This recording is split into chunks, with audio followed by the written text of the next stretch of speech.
Okay, good morning mga kabalasik. Dito tayo sa farm, sa kubo. Ito, pakita ko lang uli yung aking mga manok na pwedeng ilabang, pwedeng ibenta. Ayan. Nailig po tayo ngayon sa mga putay kasi naging winning line yung nabili sa World Trade kay B-Boy na Kelso White.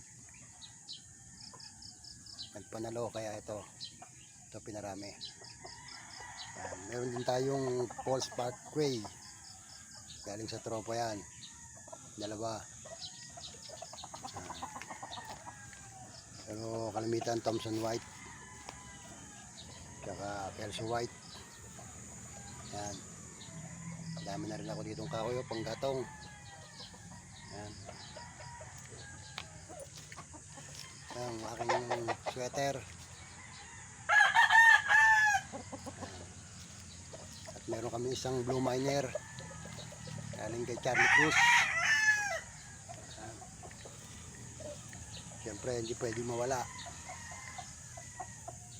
ang hats. Yan. Yan, medyo pumaling ang buntot. Nagmana sa tatay.